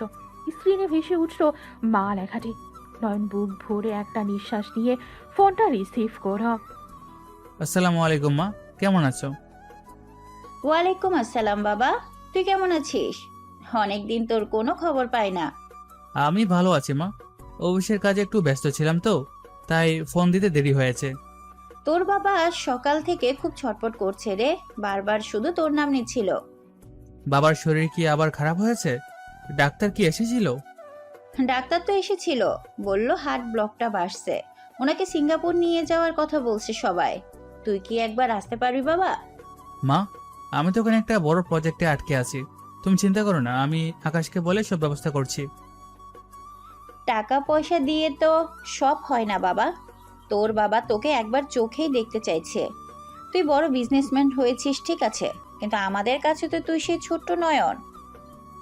আমি জানি মা, আমি চেষ্টা করছি যত দ্রুত সম্ভব কাজ শেষ করে ফেরার। তোর বাবা বলছে তোকে ছাড়া ও অপারেশন থিয়েটারে যাবে না, তুই আসবি তো? মা, আমি কথা দিচ্ছি আমি আসবো, তুমি বাবাকে বলো একদম চিন্তা না করতে। মা ফোন রাখার পর নয়ন পাথরের মতো বসে রইল। এদিকে তার জন্মদাতা পিতার মৃত্যুর সাথে পাঞ্জা লড়ছেন, অন্যদিকে মেহেরের জীবনে এক অদৃশ্য সুতোর উপর জুড়ে আছে। নয়ন জানে সে এখন ফিরে গেলে মেহেরের এই রহস্যময় পরিস্থিতির সমাধান কেউ করতে পারবে না। সে তার রেইনকোটটা গায়ে জড়িয়ে বেরিয়ে পড়ল। গন্তব্য গুলশানে মেহেরের বাড়ি। রাত তখন 11টা। গুলশানের রাস্তাগুলো শান্ত। মেহেরদের বিশাল ডুপ্লেক্স বাড়ির উল্টো দিকের ফুটপাতে একটি ল্যাম্পপোস্টের নিচে দাঁড়িয়ে আছে নয়ন। বৃষ্টিতে তার রেইনকোট ভিজে একাকার। সে এক দৃষ্টিতে তাকিয়ে আছে তিনতলার ওই বারান্দাটার দিকে, যেখানে মেহেরের ঘরের আলো জ্বলছে। মেহের তখন বারান্দার গ্রিল ধরে বাইরের অন্ধকার দেখছিল। হঠাৎ তার নজরে পড়ল রাস্তার ওপাশে দাঁড়িয়ে থাকা মূর্তিটি। এই ছেলেটা এখানে কেন? এই বৃষ্টি তো ওভাবে দাঁড়িয়ে আছে কেন? মেহেরের রুমের লাইট নিভিয়ে অন্ধকারের আড়ালে দাঁড়িয়ে নয়নকে পর্যবেক্ষণ করতে লাগলো। তার বুকটা ধরফর করছে। সে ফুচকাওয়ালাকে সে তুচ্ছ তাচ্ছিল্য করে, আজ কেন যেন তাকে দেখে মেহেরের চোখে জল চড়ে এলো। নয়ন, তুমি কি পাগল? কেন ভিজে ভিজে আমাকে দেখছো? নয়ন যেন মেহেরের উপস্থিতি টের পেল। সে আলগা করে মাথাটা তুলল। মেহের দ্রুত আড়ালে সরে গেল, কিন্তু তার মন মানছে না। মেহের আবার উকি দিল। সে দেখল নয়ন তার ব্যাগ থেকে একটা ছোট প্যাকেট বের করে গেটের পাশে রাখলো, তারপর দ্রুত পায়ে অন্ধকারের মধ্যে মিলিয়ে গেল। মেহেরার নিজেকে আটকে রাখতে পারল না। সে ছাতা নিয়ে নিচে নেমে এলো। হালিমা খালা, গেটটা খুলো তো। এই বৃষ্টিতে কোথায় যাবেন আপা? একটু দরকার আছে, তুমি খোলো। গেট খুলতে মেহের সেই প্যাকেটটা তুলে নিল। ভেতরে এক প্যাকেট ফুচকা আর একটা ছোট চিরকুট। চিরকুটে লেখা, শরীর খারাপ হলে তেঁতুল জল খাবেন না, শুধু ফুচকা খাবেন। আপনার জন্য ওষুধ পাঠিয়েছি আরজুর হাতে, সাবধানে থাকবেন। মেহেরের দু চোখ বেয়ে জল ঝরতে লাগলো। এই সাধারণ ছেলেটা তার এত যত্ন কেন করে? সে কি তবে এই ছদ্মবেশী ছেলেটার মায়ায় পড়ে যাচ্ছে? কিছুদিন পরে মেহের হঠাৎ করেই সিদ্ধান্ত নিয়েছে সে বান্দরবান যাবে। তার জীবনে জমা হওয়া পাহাড় সমান কষ্টগুলোকে নীলগিরির মেঘে উড়িয়ে দিতে চায় সে। তিশা আর রিয়াকে নিয়ে সে রওনা দিল। তবে এবার তাদের সাথে কোনো দামি ড্রাইভার নেই। আরজু নয়নের হয়ে একজন নতুন ড্রাইভার ঠিক করে দিয়েছে, যে লোকটির নাম রতন। আসলে রতন আর কেউ নয়, নয়ন খান নিজেই। মুখে ঘন দাড়ি, গোঁফ, মাথায় একটা টুপি আর চোখে সস্তা চশমা। নয়নের গলার স্বরও আজ অনেক ভারী। গাড়ি নীলগিরির আঁকাবাঁকা পথ বেয়ে ওপরে উঠছে। জানালা দিয়ে পাহাড়ের বুক চিরে মেঘ উকি দিচ্ছে। ড্রাইভার সাহেব, গাড়িটা একটু সাবধানে চালান, ওই রাস্তাগুলো খুবই বিপজ্জনক। জি ম্যাম, পাহাড়ি রাস্তা তো একটু সাবধানে চালাতে হয়। রতন ভাই, আপনি আগে কখনো বান্দরবন এসেছেন? অনেকবার এসেছি আপা, পাহাড়ের সাথে আমার পুরনো পরিচয়। পাহাড় কি মানুষের কথা শুনতে পায় রতন সাহেব? পাহাড় কথা শুনে না ম্যাম, পাহাড় মানুষের দীর্ঘশ্বাস গিলে ফেলে। আপনি তো বেশ গুছিয়ে কথা বলেন। ড্রাইভিং করতে করতে মানুষের কথা শুনতে শুনতে এসব শিখে ফেলেছি ম্যাম। মেহের দেখ, আকাশটা কত নিচে নেমে এসেছে। হ্যাঁ, মাঝে মধ্যে মনে হয় জীবনটা যদি ওই মেঘের মতোই ছোট হতো। জীবন ছোট নয় ম্যাম, আমরা বাঁচতে শিখি অনেক দেরিতে। আপনি এই কথাটা কেন বললেন? মানুষ যখন মনে করে তার সব শেষ, তখন সে জীবনের আসল মানে বুঝতে পারে। তার আগে আমরা সবাই শুধু দৌড়াই। আপনার কি মনে হয় আমার সময় শেষ হয়ে আসছে? সময় কার শেষ আর কার শুরু সেটা শুধু উপরওয়ালা জানেন ম্যাম। আমাদের কাজ হলো শেষ মুহূর্ত পর্যন্ত লড়ে যাওয়া। মেহের আর কথা বাড়ালো না। সে জানালার বাইরে তাকিয়ে রইল। রতন নামের এই ড্রাইভারের কথাগুলো তাকে ভীষণভাবে সেই ফুচকাওয়ালা নয়নের কথা মনে করিয়ে দিচ্ছে। দুজনের কথা বলার ঢং কি একই রকম? মেহেরের মনে এক অদ্ভুত সন্দেহ দানা বাঁধতে শুরু করলো। গাড়িটা এখন একটা খারাপ পাহাড়ের উপর দিয়ে যাচ্ছে। হঠাৎ ব্রেক কষল নয়ন। সামনে এক বিশাল পাথর পড়ে রাস্তা বন্ধ হয়ে আছে। ও নো, এখন কি হবে? আপনারা ভেতরে বসুন, আমি দেখে আসছি পাথরটা সরানো যায় কিনা। আমিও আসছি আপনার সাথে। না ম্যাম, বাইরে বৃষ্টি হচ্ছে, আপনার শরীর খারাপ করবে। আপনি আমার শরীরের চিন্তা কেন করছেন? আপনি জাস্ট আপনার কাজ করুন। নয়নের কথা না বাড়িয়ে নেমে গেল। সে বৃষ্টির মধ্যে ভিজে পাথরটা সরানোর চেষ্টা করতে লাগলো। তার গায়ের পেশিগুলো ফুলে উঠছে। মেহের গাড়ি থেকে নেমে নয়নের পাশে গিয়ে দাঁড়ালো। সে দেখলো নয়নের হাতের কবজিতে একটা ছোট জন্মচিহ্ন। ঠিক একই রকম চিহ্ন সে সেই ফুচকাওয়ালা নয়নের হাতেও দেখেছিল। রতন সাহেব, আপনার চশমাটা একটু খুলবেন? কেন ম্যাম? চশমায় তো ময়লা জমেছে, আমি পরিষ্কার করে নিচ্ছি। আমি বলেছি চশমাটা খুলুন, আপনার চোখ দুটো আমি দেখতে চাই। নয়ন বুঝতে পারলো মেহের তাকে চিনে ফেলেছে। সে কৌশলে কথা ঘুরিয়ে দিল। ম্যাম, পাথরটা সরেছে, তাড়াতাড়ি গাড়িতে উঠুন, না হলে 10 নামতে পারে। মেহের গাড়িতে ফিরল ঠিকই, কিন্তু তার মনে এখন তোলপাড় শুরু হয়েছে। এই ড্রাইভার আর সেই ফুচকাওয়ালা কি একই মানুষ? আর যদি একই মানুষ হয় তবে সে কেন এভাবে ছদ্মবেশ নিয়ে তার পিছু পিছু ঘুরছে? পাহাড়ের চূড়ায় যখন গাড়িটা পৌঁছালো তখন সূর্য ডুবছে। রক্তিম আকাশে মেঘের খেলা চলছে। মেঘের বারান্দায় দাঁড়িয়ে পাহাড়ের দিকে তাকিয়ে বিড়বিড় করল, নয়ন, তুমি যেই হও না কেন, আমাকে বাঁচানোর এই চেষ্টা তুমি ছেড়ে দাও। তুমি তো এক চলন্ত চিতা, যে নিজেকে নিজেই পুড়িয়ে ছাই করে দিচ্ছে। নয়ন তখন দূরে দাঁড়িয়ে ফোনে ভিকিকে বলছিল, বিকি, মেহেরের ডায়েরি থেকে আমি জানতে পেরেছি ওর বাবা ওকে স্লো পয়জন দিচ্ছে। আর দেরি করা যাবে না, আমাদের নীলগিরি থেকেই অ্যাকশন শুরু করতে হবে। রাত নামছে পাহাড়ে। নিস্তব্ধ জঙ্গল আর ঝিঝি পোকার শব্দের মাঝে শুরু হতে যাচ্ছে এক নতুন লড়াই। মেহেরকে কি গায়েব নয়ন পারবে নয়নের মৃত্যুর হাত থেকে বাঁচাতে, নাকি পাহাড়ের এই কুয়াশার সব সত্যি হারিয়ে যাবে চিরতরে? পরদিন সকালবেলা নীলগিরির আকাশে তখন রক্তিম বর্ণ ধারণ করেছে। মেঘের দল পাহাড়ের গায়ে আসতে পড়ছে। মেহের একটি বড় পাথরের ওপর একাকী বসে আছে। তার কোলের ওপর সেই পুরনো কাঠের বক্সটি। তিশা আর রিয়া কিছুটা দূরে ছবি তোলা ব্যস্ত।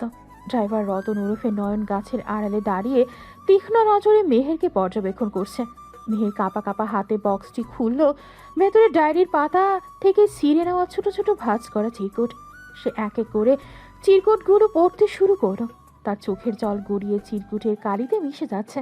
একটি চিরকুট পড়ে ফিস ফিস করে বলে, আজ আরও একটা দিন পার হলো। সবাই মনে করে আমি খুব দামি দামি শাড়ি আর গহনা ভালোবাসি, কিন্তু কেউ জানে না এই জৌলুসের নিচে একটা জ্যান্ত মরা মানুষ বাস করে। আমি চাই না কেউ আমাকে মনে রাখুক। আমি যখন থাকবো না, আমার ঘরের জানলার পর্দাগুলো যেন পুড়িয়ে ফেলা হয়, যেন আমার অস্তিত্বের কোনো চিহ্ন অবশিষ্ট না থাকে। নয়ন আড়াল থেকে মেহেরের অস্ফুট স্বর শুনতে পাচ্ছিল। তার বুকটা হাহাকার করে উঠল। মেহের আরেকটি চিরকুট হাতে নিল। ভালোবাসা পাওয়ার যোগ্যতা আমার কোনো দিন ছিল না। মা চলে যাওয়ার পর আমি বুঝেছি এই পৃথিবীটা খুব নিষ্ঠুর। আমি কেন সবার সাথে খারাপ ব্যবহার করি? কারণ আমি চাই ওরা আমাকে ঘৃণা করুক।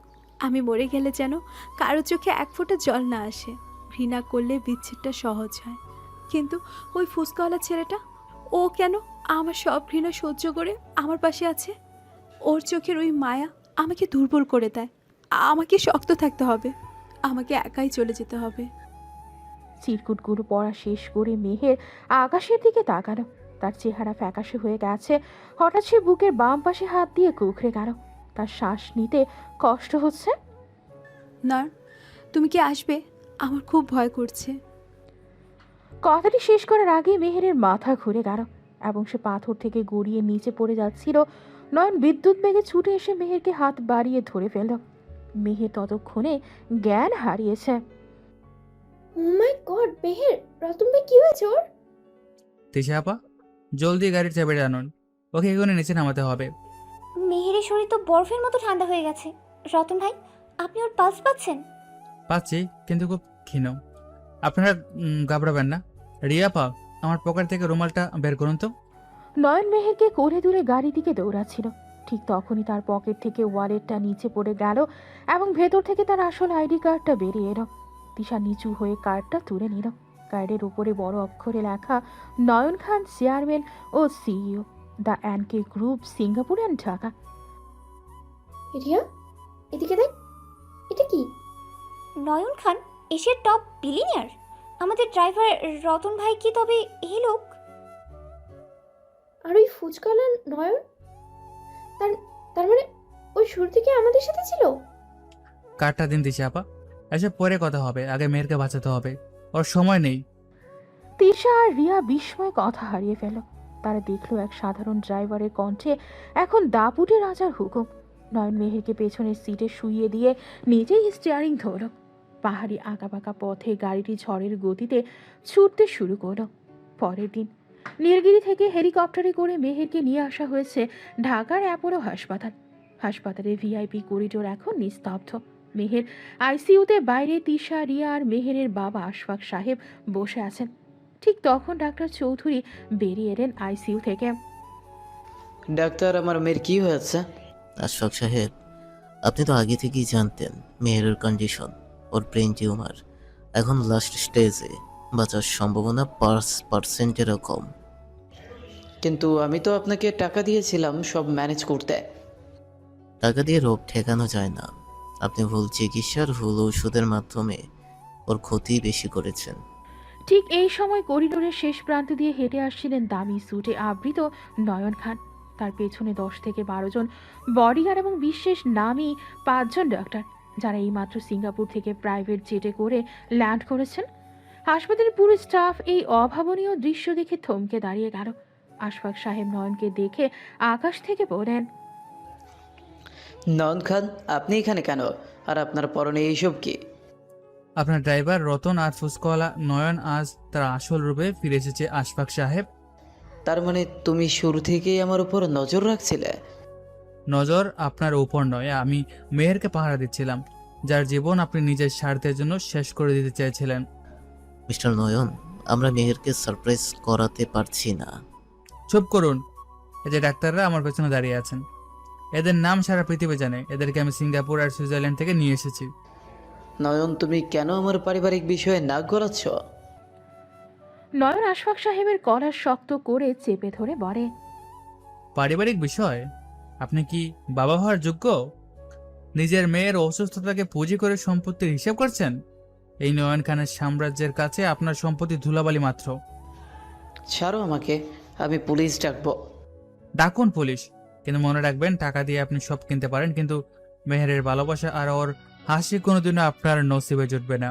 আমি আমার সব সম্পদ, এই এনকে গ্রুপ, আমার $1 বিলিয়ন ব্যাংক ব্যালেন্স সব লিখে দেব মেহেরের এক মুহূর্তের হাসির জন্য। আপনি পারবেন সেটা? তুমি পাগল হয়েছ? হ্যাঁ, আমি ওর প্রেমে পাগল। যে মেয়েটা আমাকে রাস্তার দুলু মনে করে অপমান করত, তার প্রতিটা গালিতে আমি আমার জন্য ভালোবাসা খুঁজে পেতাম, কারণ আমি জানতাম ওই মেয়েটা শুধু একটু আশ্রয়ের জন্য কাঁদছে। নয়ন আশফাক সাহেবকে ধাক্কা দিয়ে সরিয়ে দিল। আইসিইউর কাচের দেয়ালের ওপাশে শায়িত মেহেরের দিকে সে করুণ চোখে তাকালো। মেহেরের মুখে অক্সিজেন মাস্ক, চারদিকে যান্ত্রিক শব্দের কর্কশ ধ্বনি। নয়ন কাচের ওপর হাত রাখলো। মেহের, তোমাকে মরতে দেব না। তোমাকে কথা দিয়েছিলাম না, তোমার সব অন্ধকার আমি সরিয়ে দেব। আজকের এই রাতটি তোমার জীবনের শেষ অন্ধকারের রাত হবে। নয়ন ভাই, আমাদের মাফ করে দেবেন, আমরা মেহেরের সাথে আপনাকেও অনেক ভুল বুঝেছি। আপনারা ওর বন্ধু ছিলেন। মেয়ের যখন সুস্থ হবে তখন ওকে বলবেন ওর সেই ফুচকাওয়ালা আজও ওর জন্য তেঁতুল জল নিয়ে দাঁড়িয়ে আছে। রাত বাড়ছে। হাসপাতালের করিডোরে কান্নার করুণ সুর গুঞ্জরিত হচ্ছে। নয়নের নির্দেশে বিদেশি ডাক্তাররা আইসিইউতে প্রবেশ করেন। শুরু হলো এক দীর্ঘ এবং জটিল লড়াই। একদিকে মৃত্যু, অন্যদিকে এক বিলিয়নিয়রের জেদি ভালোবাসা। মেহেরের বাবা করিডোরের এক কোণে একা দাঁড়িয়ে রইলেন, যার বিপুল সম্পত্তি আজ একজন মেয়ের প্রাণের কাছে অতি তুচ্ছ হয়ে গেছে। আকাশ থেকে বিদ্যুৎ চমকাচ্ছে। ঢাকার ব্যস্ত শহর আজ মেহেরের জন্য থমকে গেছে। নয়ন আইসিইউর সামনে জায়নামাজ বিছিয়ে বসে পড়ল। সে জানে এই মুহূর্তে তার কোটি কোটি টাকা কোনো কাজে আসবে না, একমাত্র স্রষ্টাই পারেন মেহেরকে ফিরিয়ে দিতে। হে আল্লাহ, তুমি ওকে ফিরিয়ে দাও, বিনিময়ে আমার সব নিয়ে নাও। আমি মেহেরকে ছাড়া এই পৃথিবীর রাজা হতে চাই না। করিডোরে তখন শুধু নয়নের কান্নার শব্দ আর ঘড়ির কাঁটার টিকটিক শব্দ বাজছে। জীবনের এক অদ্ভুত মোড়ে এসে দাঁড়িয়েছে সবাই, যেখানে পরিচয় আর আভিজাত্য সব মিলেমিশে একাকার হয়ে গেছে।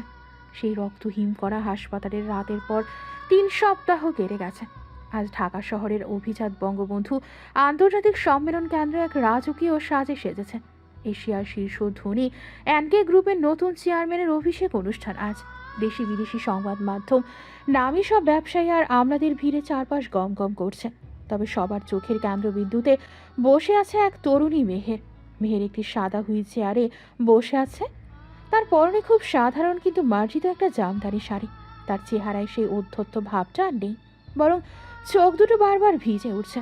তার পাশে বসে আছেন তিশা আর রিয়া। তিশা নিচু স্বরে মেহেরের কানের কাছে মুখ নিয়ে এলো, মেহের, তুই কি আজও বিশ্বাস করতে পারছিস না? বিশ্বাস আর অবিশ্বাসের মাঝামাঝি কোনো এক জায়গায় দাঁড়িয়ে আছি আমি। ভাবা যায় সেই ফুচকাওয়ালা যার গায়ে তুই প্লেট ছুঁড়ে মেরেছিলি, সেই আজ এই সাম্রাজ্যের রাজা। আমি শুধু ভাবছি, ও কেন আমার মতো একটা মেয়ের জন্য এত কিছু করলো। হয়তো তুই যেমনটা ভাবিস তেমনটা তুই নোস মেহের। আমার খুব ভয় লাগছে তিশা, ও যখন সামনে আসবে আমি ওর চোখের দিকে তাকাতে পারবো না। ঠিক তখনই কনভেনশন সেন্টারের বড় পর্দাগুলো জ্বলে উঠল। ডাচ বাংলার সিইও থেকে শুরু করে সিঙ্গাপুরের ইনভেস্টররা মঞ্চে আসন নিলেন।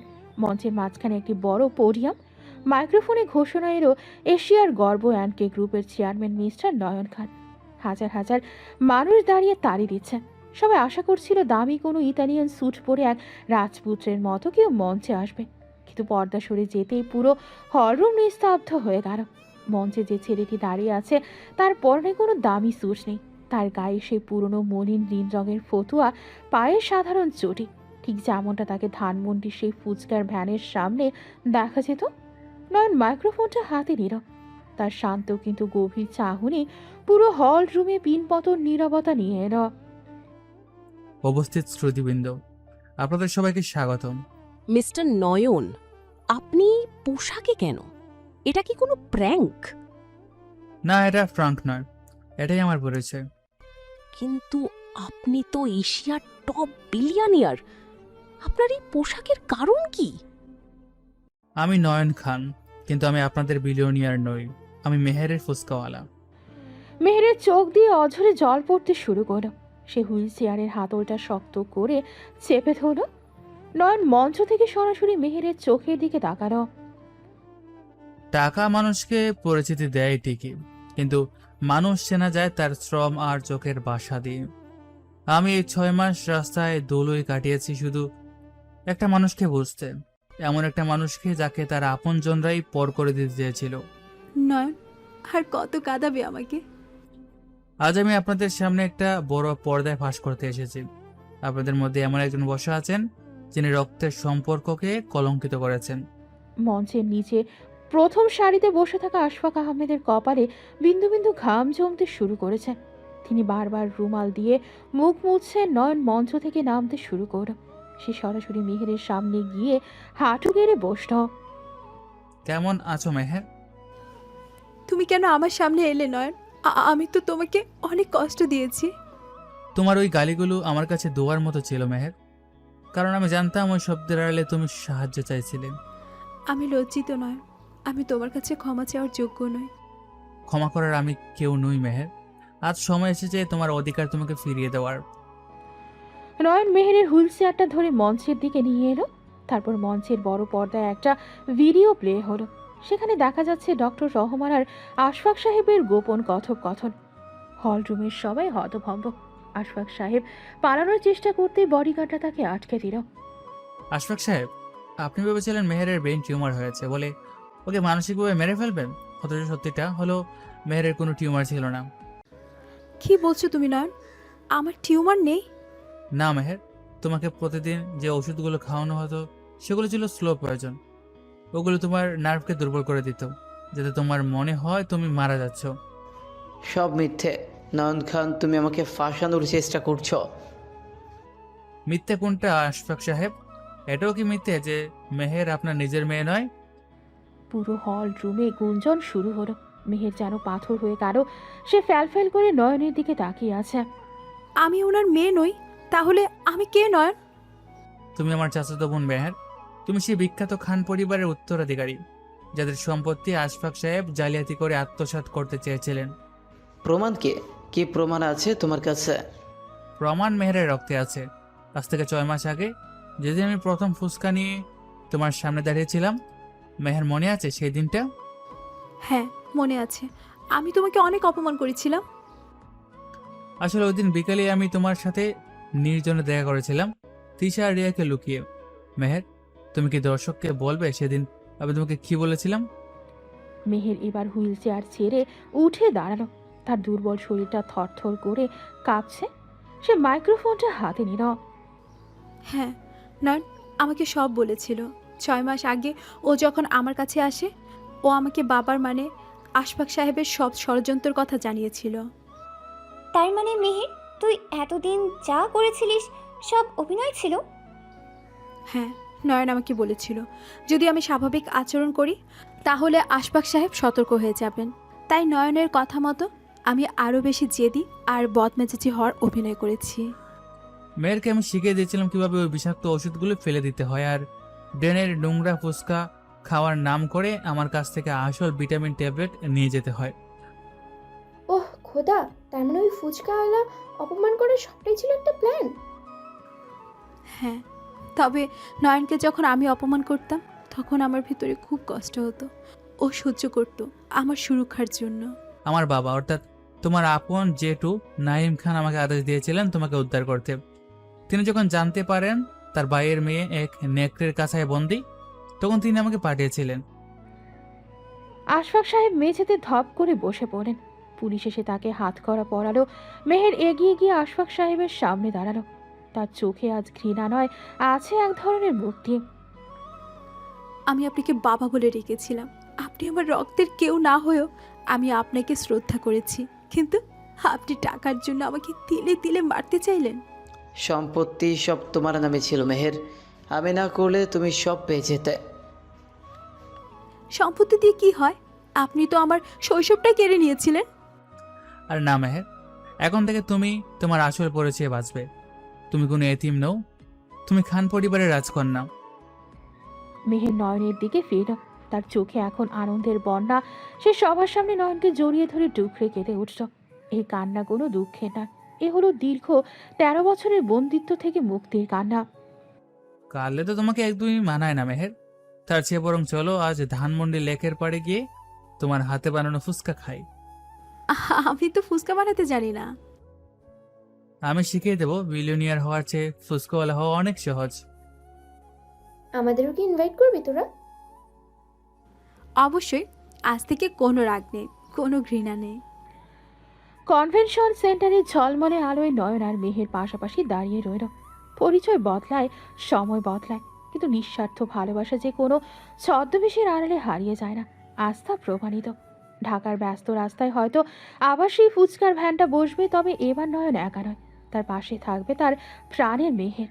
বিলিয়নিয়র নয়ন খান আজ বিশ্বের শ্রেষ্ঠ ধনী হতে পারেন, কিন্তু মেহেরের কাছে তিনি সারা জীবন সেই ফুচকাওয়ালা হয়েই থাকবেন, যিনি তেঁতুল জলের টক ঝাল স্বাদে জীবনকে নতুন করে চিনতে শিখিয়েছিলেন। সেই আলোড়ন সৃষ্টিকারী ঘটনার পর 3 মাস কেটে গেছে। ঢাকার আকাশে আজ শরতের মেঘ সাদা তুলোর মতো ভেসে বেড়াচ্ছে। ধানমন্ডি লেকে সেই মেহগুনি গাছের নিচে আবার ফিরে এসেছে নয়ন মামার স্পেশাল ফুচকার ভ্যান। তবে আজ ভ্যানটি ফুলে ফুলে সাজানো। আশেপাশে শত শত মানুষ ভিড় করে আছে, কারণ সবাই জানে এই ফুচকাওয়ালা আসলে কে। নয়ন আজ সেই সাধারণ নীল ফতুয়া পরে ভ্যানের ভেতরে দাঁড়িয়ে ফুচকা বানাচ্ছে। তার পাশে দাঁড়িয়ে আছে মেহের, মেহেরের চেহারায় এখন পূর্ণিমার চাঁদের মতো স্নিগ্ধতা। অসুস্থতার সেই কালচে ছায়া আর নেই। মেহের হাসি মুখে একটা অ্যাপ্রন পরে নয়নকে সাহায্য করছে তার কাজে। কি ব্যাপার মেহের ম্যাম, আজকে আবার প্লেট ছুঁড়ে মারার ইচ্ছা আছে? একদম দুষ্টামি করবে না নয়ন। ওই দিনগুলোর কথা মনে পড়লে আমার নিজেরই নিজেকে মারতে ইচ্ছে করে। সেদিন তুমি যখন প্লেটটা ফেলে দিয়েছিলে, আমি তোমার চোখে রাগ দেখিনি মেহের, দেখেছিলাম এক গভীর একাকিত্ব।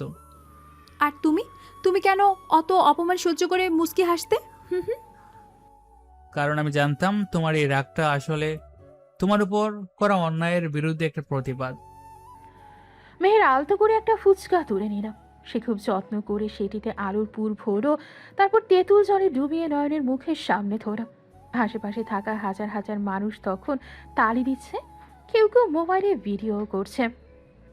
এই নাও, আজ আমি তোমাকে খাইয়ে দেব। নয়ন ফুচকাটা মুখে নিয়ে চোখ বন্ধ করে স্বাদ নিল। দারুণ হয়েছে। এখনো কি ফুচকার স্বাদ বাজে নয়ন, যেমনটা আমি বলতাম? এখন এই ফুচকার স্বাদ পৃথিবীর সব দামি রেস্টুরেন্টের খাবারের চেয়েও অনেক বেশি। জানতাম এইটাই বলবে। এটা আসলে শুধু ফুচকা নয় নয়ন, এটা আমাদের লড়াইয়ের সাক্ষী। তুমি জানো মেহের, এই কয়েক মাস আগে যখন আমি এখানে একা দাঁড়িয়ে থাকতাম, তখন ভাবতাম কবে তুমি এই ভ্যানের ভিতরে আমার পাশে দাঁড়াবে। আর আমি ভাবতাম এই সাধারণ ছেলেটা কেন আমার জীবনে একটা ধ্রুব তারার মতো আটকে আছে। মেহেরের চোখে জল চিকচিক করছে। বিলিনীয় নয়ন খানের রাজকীয় পরিচয় আজ এই ফুচকার ভ্যানের ধোঁয়ায় ঢাকা পড়ে গেছে। সাধারণ মানুষের ভালোবাসার কাছে এই ঐশ্বর্য অতি তুচ্ছ। বিকেলের আলো নিভে আসছে। লেকের পাড়ে ভিড় একটু কমেছে। নয়ন আর মেহের লেকের ধারের একটি বেঞ্চে পাশাপাশি বসে আছে। নয়নের হাতে এক কাপ চা। মেহের নয়নের কাঁধে মাথা রেখে শান্ত হয়ে বসে আছে। নয়ন, বাবা মানে আশফাক সাহেবের এখন কি অবস্থা? ওনার বর্তমান ঠিকানা এখন কাশিমপুর কারাগার। ওনার বিরুদ্ধে জালিয়াতি, বিষ প্রয়োগ আর হত্যার চেষ্টার মামলা চলছে। বিচার শুরু হয়েছে। উনি কি একবারও আমার কথা জিজ্ঞাসা করেছেন? না মেহের, ওনার চোখে কোনো অনুশোচনা নেই। উনি শুধু আক্ষেপ করছেন যে কেন ওনার প্ল্যানটা সফল হলো না। মানুষ টাকার জন্য এত অন্ধ হতে পারে? আমি তো ওনাকে সত্যিই বাবা বলে জানতাম। টাকা নয় মেহের, ক্ষমতার লোভ মানুষকে দানব বানিয়ে দেয়। এখন সময় এসেছে তোমাকে সবটা পরিষ্কার করে বলার। হ্যাঁ নয়ন, ওই 20 বছর আগের রহস্যটা আজও আমার কাছে ধোঁয়াশা। আসলে কি হয়েছিল তখন? শোনো তবে, আমার বাবা নাইম খান আর তোমার বাবা নাদিম খান ছিলেন যমজ ভাই। আমাদের খান ম্যানশন ছিল এই শহরের আভিজাত্যের প্রতীক। আশফাক সাহেব ছিলেন বাবার ছোটবেলার বন্ধু, যাকে বাবা নিজের ভাইয়ের মতো বিশ্বাস করতেন। তারপর বিশ্বাসঘাতকতাটা কখন শুরু হলো? 20 বছর আগে, যখন তোমার বাবা নাদিম খান এক রহস্যময় গাড়ির দুর্ঘটনায় মারা যান। সেটা দুর্ঘটনা ছিল না মেহের, সেটা ছিল আশফাক সাহেবের সাজানো হত্যাকাণ্ড। তোমার বাবা মারা যাওয়ার পর সব সম্পত্তি তোমার নামে উইল করা ছিল, কিন্তু তুমি যখন মাত্র 3 বছরের শিশু। তার মানে আশফাক সাহেব আমাকে পালক নিয়েছিলেন সম্পত্তির লোভে? ঠিক তাই। আমার বাবাকেও তিনি শহর ছাড়তে বাধ্য করেছিলেন এক মিথ্যা মামলায় ফাঁসিয়ে। বাবা তোমাকে সাথে নিতে চেয়েছিলেন, কিন্তু আশফাক সাহেব তোমাকে জিম্মি করে রেখেছিলেন। বাবা সিঙ্গাপুরে গিয়ে শূন্য থেকে শুরু করলেন এবং এনকে গ্রুপ তৈরি করেন। আর তুমি তুমি কেন ফুসকাওয়ালা হলে? বাবা আমাকে সবসময় বলতেন, নয়ন, আমাদের রক্ত মেহের ওই নরকে বড় হচ্ছে। ওকে উদ্ধার করতে হলে সরাসরি আক্রমণ করলে চলবে না। তাই আমি 6 মাস আগে এখানে আসি। আমি জানতাম আশফাক তোমাকে তিলে তিলে মারছে, যাতে তোমার সব সম্পত্তি তার নিজের নামে হয়। কিন্তু ওই যে তুমি বলেছিলে আমাকে সব বলে দিয়েছিলে, সেটা কবে? মনে আছে একদিন তুমি খুব রাতে গরুস্থানে গিয়েছিলে, যখন আমি প্রথম তোমাকে অনুসরণ করি? হ্যাঁ মনে আছে, আমি সেদিন খুব কাঁদছিলাম। ওই রাতে আমি তোমার ঘরে জানালার গ্রিল দিয়ে ঢুকেছিলাম। তুমি ভয় পেয়েছিলে। আমি তোমাকে আমার বাবার দেওয়া সেই পুরনো পারিবারিক ছবিটা দেখিয়েছিলাম। তোমার মনে আছে? তুমি ছবিটা দেখে আমায় জড়িয়ে ধরেছিলে। হ্যাঁ, ওই মুহূর্ত থেকে আমার অভিনয় শুরু হয়েছিল। আমি বুঝেছিলাম এই পৃথিবীতে আমার একমাত্র আপন মানুষ তুমি। তুমি আমাকে বলেছিলে ওষুধগুলো ড্রেনে ফেলে দিতে। হ্যাঁ, আমি জানতাম ওই ওষুধগুলো তোমাকে পাগল বানিয়ে দিচ্ছিল। ডক্টর রহমান আর আশফাক মিলে তোমাকে মানসিকভাবে অসুস্থ প্রমাণ করতে চেয়েছিলেন। আমি শুধু তোমার দিকে তাকিয়ে ওই কয়েকটা মাস কাটিয়ে দিয়েছি, নয় না হলে আমি কবে হার মেনে নিতাম। এখন আর কোনো ভয় নেই মেহের। খান ম্যানশন এখন আবার আমাদের। আমাদের শিকড় আমরা ফিরে পেয়েছি। সময় গড়িয়ে যায়। নয়ন খান তার বিশাল সাম্রাজ্যের একটা বড় অংশ চ্যারিটি ফাউন্ডেশনে দান করে দিয়েছেন। ঢাকার রাস্তায় এখন অ্যানকে গ্রুপের স্ব হাসপাতাল গরিব মানুষের বিনামূল্যে চিকিৎসা হয়। নয়ন এখন ব্যবসায়িক মিটিংয়ে কম যান, তার বদলে তিনি সময় কাটান মানুষের সাথে। কিছুদিন পর এখন কক্সবাজারের হিমছড়ির নির্জন সমুদ্র সৈকতে সূর্যাস্তের লাল আভা নীল পানিতে মিশে যাচ্ছে। নয়ন আর মেহের বালুর উপর বসে আছে, তাদের পায়ের কাছে সমুদ্রের ঢেউ আছড়ে পড়ছে। নয়ন এখন কোনো স্যুটের বুটের বিলিয়নিয়ার নয়, পরনের সাদা পাঞ্জাবি। নয়ন, একটা কথা জিজ্ঞাসা করব? বলো মেহের। তুমি তোমার অর্ধেকের বেশি সম্পদ দান করে দিলে, এনকে গ্রুপের শেয়ার হোল্ডার তো খেপে গেছে। তোমার কি আক্ষেপ হয় না? তুমি তো এশিয়ার টপ বিলিয়নিয়ার ছিলে। আক্ষেপ? একদমই না মেহের, এই টাকাগুলো তো আসলে একটা সংখ্যা মাত্র। কিন্তু এই টাকা দিয়ে তুমি পৃথিবী জয় করতে পারতে। আমি তো পৃথিবী জয় করে ফেলেছি মেহের। যেদিন তুমি ফুসকার ব্যানের সামনে দাঁড়িয়ে হাসি মুখে আমাকে ফুসকা গায়ে দিলে, সেদিনই আমি বুঝেছি আমার জীবনের সার্থকতা কোথায়। মানুষ তোমাকে পাগল বলে নয়, এত টাকা কেউ ছাড়ে? আমি যখন ঢাকার দুলুমাকা রাস্তায় ফুসকা বেচতাম মেহের, তখন আমার পকেটে হয়তো 500 টাকা থাকতো। কিন্তু ওই সময়টাতে আমি যে শান্তি পেয়েছি, সিঙ্গাপুরে এসি রুমে 20 টাকার ডিলের মাঝেও তা পাইনি। তুমিও না একদম পাল্টে গেছো। শোনো মেহের, আমি যখন ফুসকলা ছিলাম তখনই আমি পৃথিবীর সবচেয়ে ধনী ছিলাম। জানো কেন? কেন? কারণ আমার কাছে তখন তোমার মতো একটা হীরা ছিল। আমি জানতাম এই মেয়েটা আমাকে গালি দিলেও আসলে ও আমার সুরক্ষা চায়। তোমার এই মায়াটা কেনার ক্ষমতা কোনো বিলিয়নিয়ারের নেই। আমি খুব ভাগ্যবতী নয়ন, আশফাক সাহেবের এই অন্ধকার প্রাসাদ থেকে তুমি আমাকে আলোর এই সমুদ্রে নিয়ে আসলে। আমরা এখন থেকে খুব সাধারণ জীবন কাটাবো মেহের। আমাদের একটা ছোট ঘর হবে, যেখানে তেঁতুল জলের গন্ধ থাকবে আর থাকবে এক বুক ভালোবাসা। আর মাঝে মাঝে কি আমরা সেই ভ্যানটা নিয়ে বের হব?